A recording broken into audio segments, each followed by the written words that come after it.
Pedro Venceslau conversou com juristas e traz também uma apuração para a gente hoje. Muito boa noite, Pedro.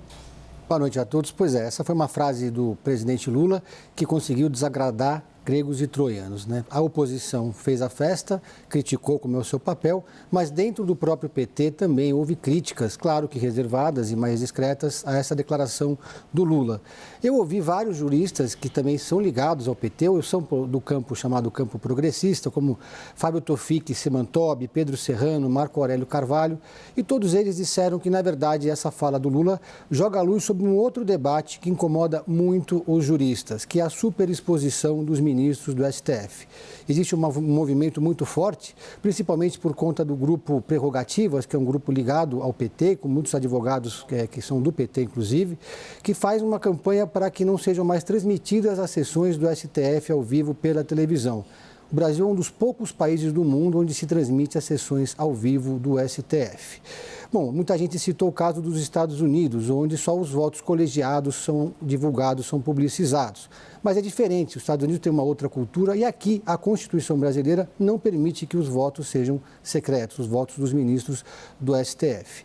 Então, o presidente Lula fez uma fala que aparentemente foi de improviso, muita gente coloca isso na conta do improviso do Lula, mas alguns juristas acreditam que ele fez isso de caso pensado para levantar esse debate. Um dos juristas com quem eu conversei, que é um ex-ministro que não quis revelar, não quis falar em on, como a gente costuma dizer, disse que tem ministro do STF que é mais conhecido do que jogador de futebol e ator de novela. Então há um incômodo porque hoje o STF tem uma postura que pode agradar o campo chamado campo do PT, mas amanhã o jogo pode virar. Então há uma preocupação que os ministros sejam mais contidos. Clarissa, muito boa noite também. Você tem apuração também sobre esse assunto. Boa noite, Leandro. Boa noite, Hélio, Pedro, Chico e todo mundo que está aqui acompanhando a gente. Olha, Leandro, a minha apuração é um pouquinho diferente na medida em que os juristas com os quais eu conversei separam essa discussão em duas frentes diferentes. A primeira delas é a respeito do sigilo dos votos de ministros do Supremo, que aparentemente é um dos pontos defendidos por Lula.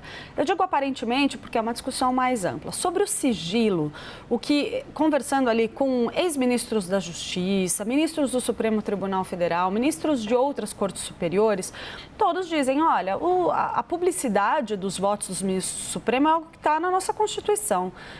Isso não vai mudar, a não ser que Lula faça um movimento para tentar aprovar uma mudança da Constituição nessa direção que ninguém tem no horizonte nesse momento. Nesse quesito, de fato, o Brasil é um dos poucos países, segundo me disse um ministro do Supremo, ele citou a Suíça, por exemplo, como um exemplo também, é um dos poucos países onde essa publicidade é uma exigência constitucional. Mas uma outra discussão, totalmente em separado, é sobre se a publicidade deveria ser tão alardeada, se a gente deveria ter o que eles descrevem como uma espetacularização do Supremo Tribunal Federal. Como o Pedro bem pontuou aí, tem um debate sobre se a transmissão das sessões por meio da TV Justiça não acabou desvirtuando um pouco o conceito de trazer essas informações, jogar luz para a população em geral e não virou um grande show transmitido pela televisão, a começar desde lá de trás, na época do julgamento do Mensalão. Para quem não lembra, na época a gente nem tinha redes sociais com a força que a gente tem hoje, a gente tinha aqueles memes de Joaquim Barbosa com a capa do Batman e por aí vai. Então, assim, tem talvez dar um tratamento um pouco mais discreto à atuação dos ministros do Supremo. Mas esse debate não muda o fato de que a publicidade de votos dos ministros hoje é uma exigência constitucional. Um ministro do Supremo disse para mim um ponto que eu achei muito interessante. A gente tem que olhar, segundo ele, para essa fala do Lula dentro do contexto em que o presidente se insere. E ele fala, olha, Clarissa, nas conversas que Lula costuma ter com a gente, ele fala com muita frequência sobre como o processo contra ele na Operação Lava Jato foi muito influenciado pela grande mídia, na opinião dele. Então, é dentro desse contexto, dentro dessa realidade, que Lula propõe esse debate. Muito menos em relação aos votos de Cristiano Zanin e muito mais sobre a ideia de que essa publicidade excessiva de votos dos ministros do Supremo pode influenciar julgamentos importantes.